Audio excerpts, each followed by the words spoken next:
भारत माता की, मां पाटेश्वरी की, मां पाटेश्वरी की, मां पाटेश्वरी की। वंदे वंदे वंदे। देवीपाटन मंदिर के श्री महंत श्री मिथिलेश नाथ जी, उत्तर प्रदेश सरकार में मंत्रिमंडल के मेरे वरिष्ठ सहयोगी, प्रदेश के जल शक्ति मंत्री श्री स्वतंत्र देव सिंह जी, भारतीय जनता पार्टी के जिला के अध्यक्ष श्री प्रदीप सिंह जी, श्रावस्ती बलरामपुर लोकसभा क्षेत्र के प्रत्याशी श्री साकेत मिश्रा जी, लोकप्रिय विधायक श्री कैलाशनाथ शुक्ला जी, विधायक बलरामपुर श्री पलटू राम जी, मंच पर उपस्थित प्रदेश उपाध्यक्ष श्री ब्रज बहादुर जी, इस क्षेत्र के पूर्व सांसद विधान परिषद सदस्य श्री चौधरी जी, मंच पर उपस्थित भारतीय जनता पार्टी के हमारे सभी पदाधिकारीगण और समय के पूर्व इतनी भारी संख्या में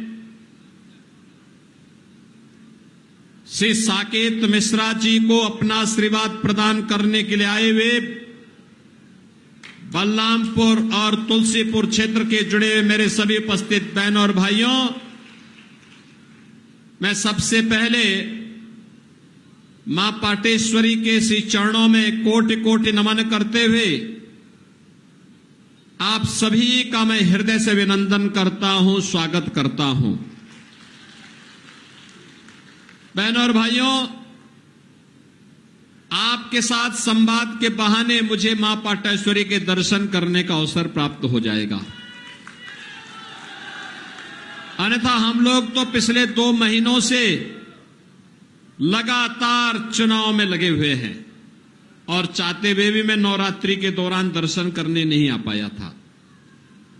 बहनों और भाइयों,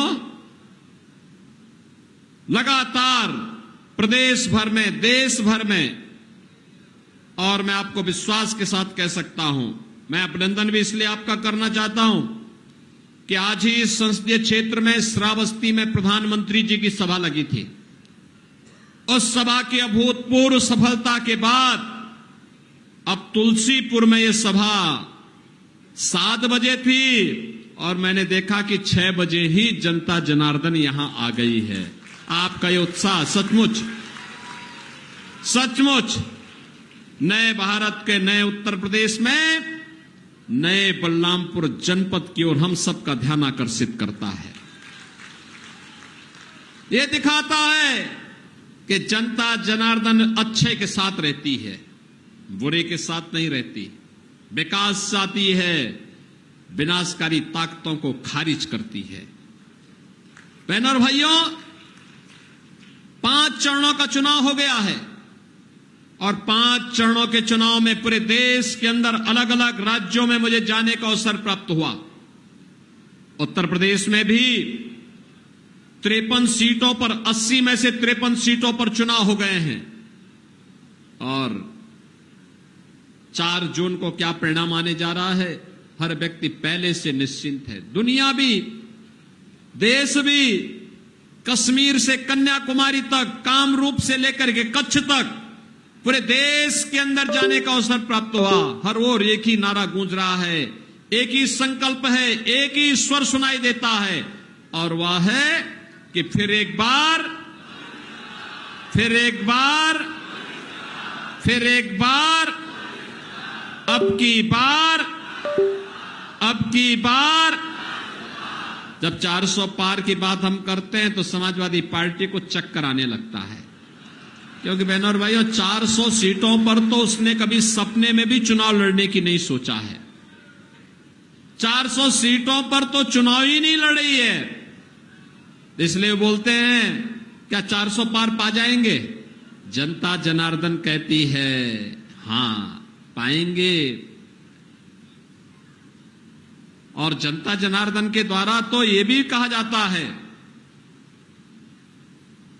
कि जो राम को लाए हैं, जो राम को लाए हैं, वो कहते हैं क्यों? तो जनता जनार्दन के द्वारा जवाब दिया जाता है कि राम भक्त ही राज करेगा दिल्ली के, राम भक्त ही राज करेगा। और इस समय सबसे बड़े राम भक्त हैं नरेंद्र मोदी। अयोध्या में कितने लोगों ने दर्शन किया? काफी बड़ी संख्या में लोग गए हैं। बाकी जो बचे होंगे चुनाव के बाद में कैलाश सुखनाथ शुक्ला जी को भी, पलटू राम जी से भी, साकेत मिश्रा जी से भी कहूंगा बाकी लोगों को यहीं से बसें भर भर करके लेके जाओ, अयोध्या में दर्शन करा के लेके आओ।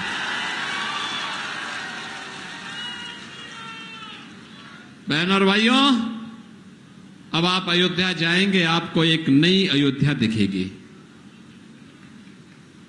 त्रेता युग की साक्षात दर्शन कराने वाली अयोध्या। एक अयोध्या ऐसी दिखेगी आपको लगेगा साक्षात भगवान राम इस धराधाम पर अवतरित होकर के आपको आशीर्वाद दे रहे हैं। अयोध्या एक नई अयोध्या के रूप में 500 वर्षों का इंतजार समाप्त हुआ, पर वो रामलला अयोध्या में विराजमान हुए। 500 वर्षों में हमारे रामलला ने, हमारे प्रभु रामलला ने अयोध्या में पहली बार 500 वर्ष में होली भी खेली और अपना जन्मदिन भी मनाया है। बहनों और भाइयों, अद्भुत क्षण था जब रामनवमी के दिन रामलला का अभिषेक साक्षात भगवान सूर्य कर रहे थे, सूर्य तिलक से कर रहे थे। आपने देखा होगा वह दृश्य भी। एक और राम भक्तों का और अयोध्या में क्या अद्भुत संगम है। रामलला विराजमान हुए अपनी जन्मभूमि पर और हमने इंटरनेशनल एयरपोर्ट बनाया है। 821 एकड़ में इंटरनेशनल एयरपोर्ट अयोध्या में बना और इंटरनेशनल एयरपोर्ट का नामकरण है महर्षि वाल्मीकि के नाम पर।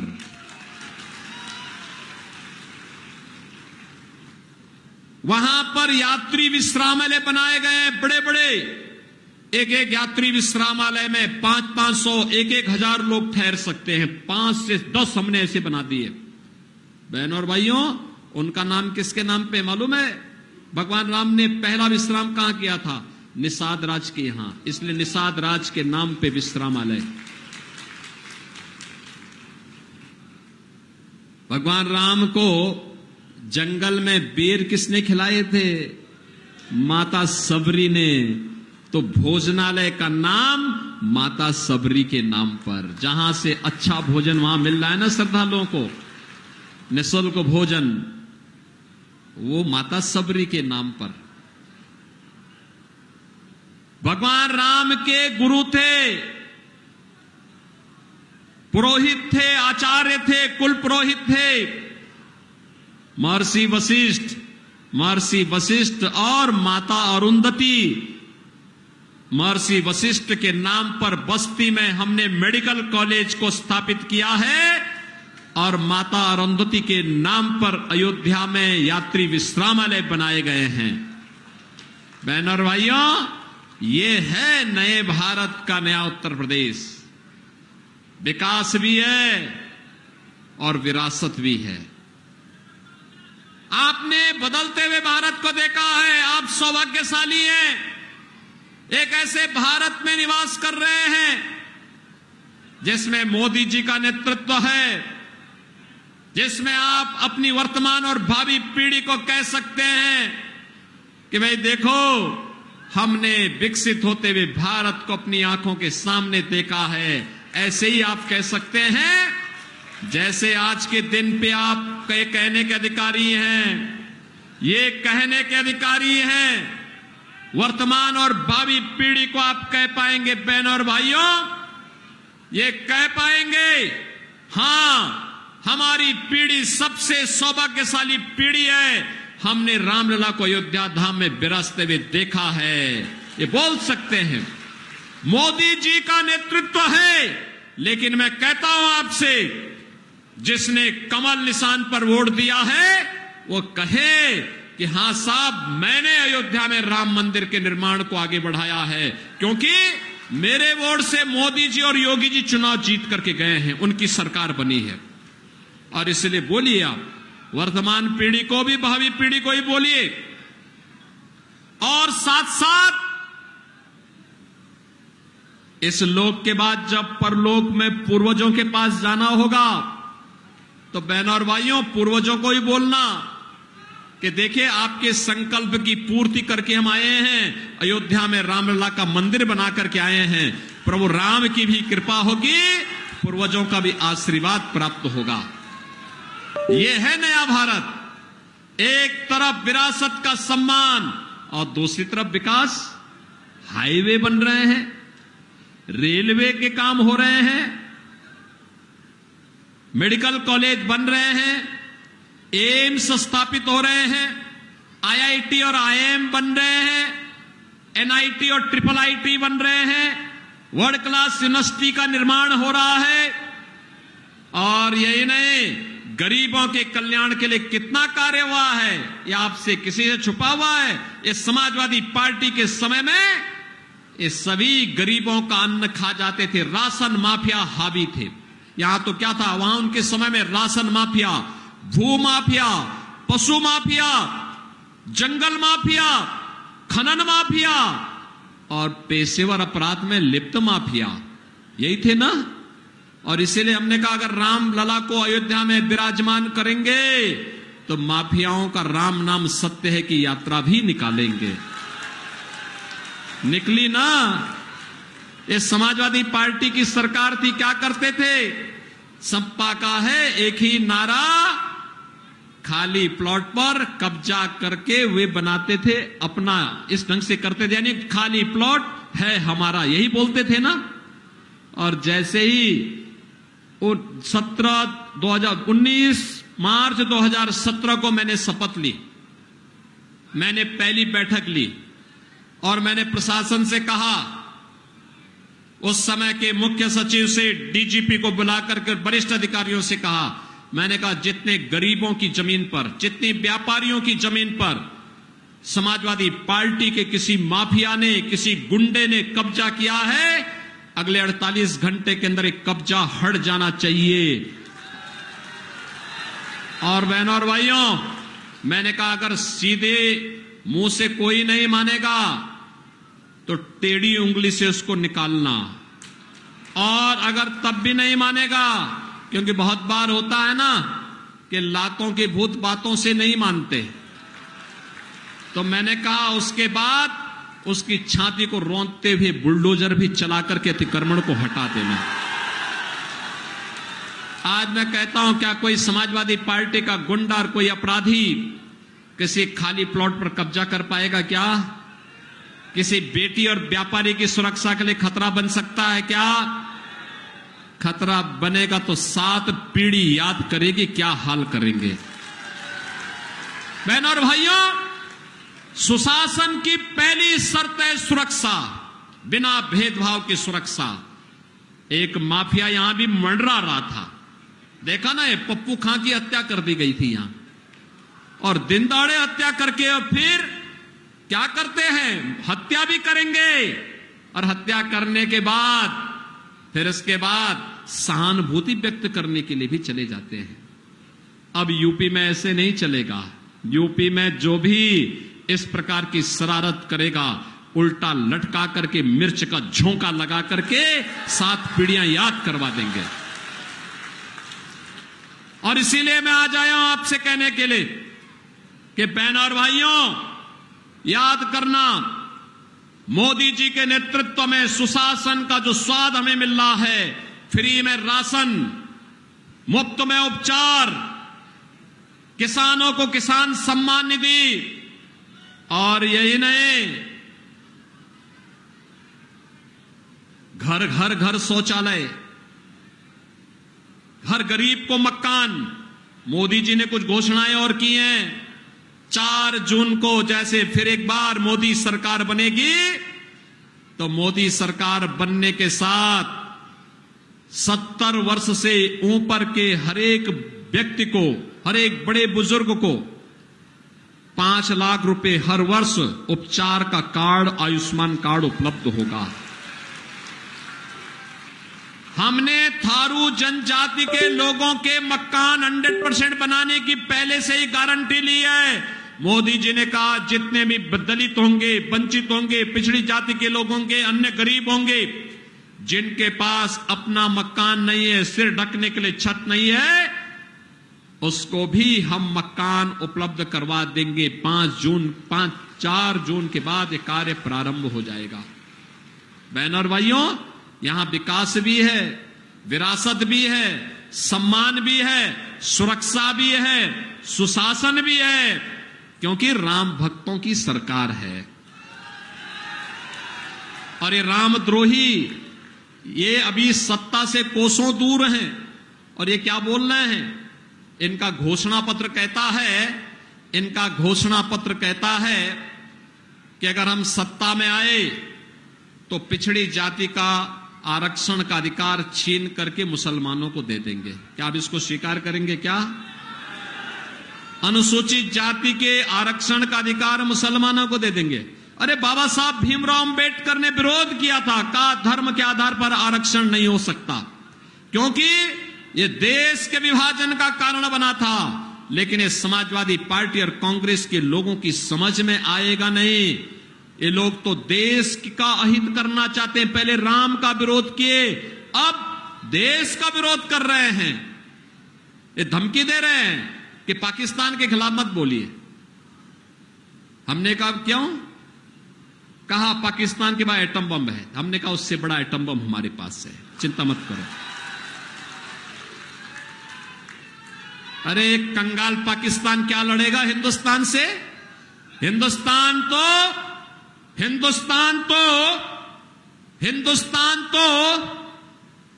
बहनों और भाइयों, हिंदुस्तान तो 80 करोड़ लोगों को फ्री में राशन दे रहा है, और पाकिस्तान की आबादी क्या है? 23 करोड़। 23 करोड़ लोग वहां भूखों मर रहे हैं।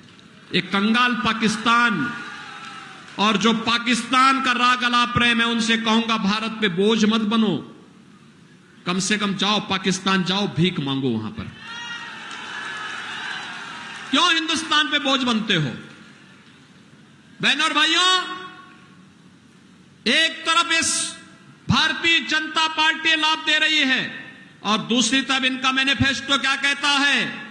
कहता है सत्ता में आएंगे, पिछड़ों का आरक्षण बांट करके मुसलमानों को दे देंगे। और कांग्रेस और समाजवादी पार्टी, यानी इनका गठबंधन की सरकार है कांग्रेस की कर्नाटक में, उसने वहां पिछड़ों के आरक्षण को मुसलमानों में बांट दिया। आंध्र प्रदेश में भी ऐसे किया इन्होंने, और अब पूरे देश में लागू करना चाहते हैं। क्या आप इसकी परमिशन देंगे? क्या इनको इस प्रकार का दुराचार और अनाचार करने का देंगे अधिकार? और दूसरी बात इन्होंने और भी खतरनाक कही है। कहते हैं कि हम गरीबी हटाएंगे। एक पत्रकार ने पूछा कैसे हटाएंगे, तो इन्होंने कहा गरीबी हटाएंगे, एक झटके में हटा देंगे। कहा झटके में कैसे? तो उसने कहा राहुल गांधी और सब एक ही है ना, 2 लड़कों की जोड़ी है। जब भी ये दोनों लड़कों की जोड़ी मिलती है, कोई ना कोई अनर्थ का काम करने के लिए लोग तत्पर होते हुए दिखाई देते हैं। और ऐसे ही इनके द्वारा फिर कहा गया, कहा कैसे हटाएंगे? कहा हर व्यक्ति की परिवार की संपत्ति का हम सर्वे करवाएंगे। तो कहा फिर का संपत्ति का सर्वे करवाने के बाद उसमें वरासत टैक्स लगा देंगे। कहा वरासत टैक्स क्या होता है? ये अमेरिका में लगता है। आपके बाप दादों की जो संपत्ति होगी, जमीन, मकान, पैसा, जेवर, उसमें से आधा कांग्रेस और सपा के गुंडे ले लेंगे। और फिर जैसे मकान ही आपका 2 कमरे का मकान है, एक कमरे में आपको बोल देंगे आप रहिए, एक कमरा अब किसी बांग्लादेशी या पाकिस्तान से आए हुए मुसलमान को दे देंगे। अब बताओ, आपके घर के बगल में किसी भी धर्मी को बसा देंगे, क्या आप रह पाएंगे क्या? यानी ये पाप करने जा रहे हैं, वरासत टैक्स। बहनों भाइयों, ये वरासत टैक्स कुछ और नहीं, औरंगजेब का जजिया कर है, जजिया कर। औरंगजेब मुगलों का सबसे क्रूर बादशाह हुआ। काशी में काशी विश्वनाथ मंदिर और मथुरा में भगवान श्री कृष्ण की जन्मभूमि को इसी क्रूर बददिमाग औरंगजेब ने ही तोड़ा था। बहनों और भाइयों, ये औरंगजेब की आत्मा घुस गई है। कोई मुसलमान भी अपने पुत्र का नाम औरंगजेब नहीं रखता, क्योंकि औरंगजेब ने पहले अपने भाई की हत्या की, फिर अपने बाप को जेल में बंद किया। उसका बाप का नाम था शाहजहां। शाहजहां वही जिसने आगरा का ताजमहल बनाया था। और फिर आप देखिए, अगर शाहजहां के बारे में पढ़ना है, पटना की खुदा बख्त लाइब्रेरी है, उस लाइब्रेरी में लिखा है शाहजहां ने, उसने कहा औरंगजेब को कोसते हुए कि कमबख्त, तुझ जैसा पुत्र किसी को पैदा ना हो, क्योंकि तू जीते जी तो मुझे पानी, एक बूंद पानी के लिए, एक बूंद पानी के लिए तरसाया है, और मैंने पानी के अभाव में वो व्यक्ति जो कभी बादशाह था तड़प तड़प करके मरा, जेल में अपने बाप को बंद कर दिया था। और बहनों और भाइयों, ये संस्कार तो इन्हीं लोगों के हैं। और इसीलिए औरंगजेब की आत्मा, उसने हिंदुओं पे एक टैक्स लगाया था, उसको कहते हैं जजिया कर। जजिया कर हिंदुओं पे लगाया था, कहा या तो मुसलमान बनो, नहीं तो जजिया कर लगाएंगे। और यही जजिया कर वरासत टैक्स के रूप में फिर से औरंगजेब की आत्मा पुनर्जीवित होकर के कांग्रेस और समाजवादी पार्टी के अंदर आ चुका है। हमें औरंगजेब को जीवित नहीं होने देना है। सहमत है ना?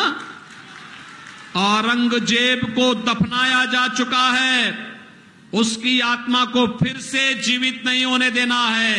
हमें तो मोदी जी के नेतृत्व में आत्मनिर्भर और विकसित भारत बनाने की संकल्पना को आगे बढ़ाना है, जिससे हमारे हर हिंदुस्तानी के चेहरे पर खुशहाली लाई जा सके।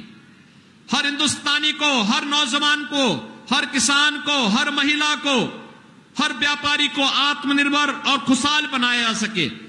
इसी के लिए हम लोग आए हैं। से साकेत मिश्रा को भारतीय जनता पार्टी ने अपना प्रत्याशी बनाया है लोकसभा सीट श्रावस्ती बलरामपुर में। और गैसड़ी उपचुनाव में, विधानसभा का जो उपचुनाव चल रहा है, शैलेश कुमार सिंह सैलू को वहां पर अपना प्रत्याशी भारतीय जनता पार्टी ने बनाकर के उतारा है। भारतीय जनता पार्टी के प्रत्याशियों को अपना दल का भी समर्थन है, निषाद राज पार्टी का भी समर्थन है, राष्ट्रीय लोक दल का भी समर्थन है, और भारतीय जनता पार्टी के प्रत्याशी को सुहेलदेव राजभर पार्टी का भी समर्थन प्राप्त है। बहनों और भाइयों, इसीलिए मैं आया हूं। श्री साकेत मिश्रा और श्री सैलू कुमार सिंह सैलू कमल चुनाव चिन्ह पर भारी बहुमत से विजयी बनकर के जाएंगे। जहां तक मेरी आवाज जा रही है, दोनों हाथ ला करके मुझे इस बात के लिए आश्वस्त करो कि साकेत मिश्रा और सैलू जीत के जाएंगे। जाएंगे। लेकिन इसके लिए आपको दो काम करने होंगे। करेंगे। पहला काम, कल और परसों 2 दिन का समय आपके बाद प्रचार के लिए होगा, घर घर जाकर के जनसंपर्क करने के लिए। तो कल और परसों के समय का उपयोग कैसे करना है? इनमें यहां पे जितने लोग आए हैं, जितने लोग मेरी बात सुन रहे हैं, 10-10 घर में जाकर के जितने सदस्य होंगे उन सभी लोगों से मिलकर के और उन लोगों को कमल चुनाव चिन्ह पर वोट डालने के लिए कहेंगे। तो कल और परसों मिलाकर के 20 हो जाएंगे। 20 परिवार का मतलब 100 मतदाता, एक व्यक्ति को 100 मतदाताओं को 25 मई को मतदान केंद्र में ले जाना है। ले जाएंगे? मतदान केंद्र में ले जाएंगे। अच्छा, आपके पास मोबाइल फोन होगा तो उसको लाइट जला करके थोड़ा दिखाओ, कितने, मैं भी देखता हूं कितनी आपकी ताकत है। जितना है सब लगाकर चमका दो एक बार थोड़ा। करवाएंगे? सभी लोग करेंगे 100-100 वोट को मतदान केंद्र पर ले जाने की जिम्मेदारी लेंगे? वाह भाई, मैं तो सोचता था कि तुलसीपुर में मोबाइल फोन, स्मार्टफोन कम होंगे, लेकिन ये तो पूरा ही स्मार्टफोन चमक रहा है। बहनों और भाइयों, ये चमकता हुआ आपका स्मार्टफोन बलरामपुर को भी चमकाएगा। विश्वविद्यालय बन गया है, मेडिकल कॉलेज बनने जा रहा है, और अटल जी के हृदय, अटल जी की इस विरासत को आगे बढ़ाने का काम करेंगे। महाराज बलरामपुर ने राम जन्मभूमि के लिए जो बलिदान दिया है, उस परंपरा को हम आगे बढ़ाने का काम करेंगे। आप सभी सहमत है ना? तो फिर मेरे साथ बोलेंगे, भारत माता की, भारत माता की, भारत माता की जय श्री राम, जय जय श्री राम।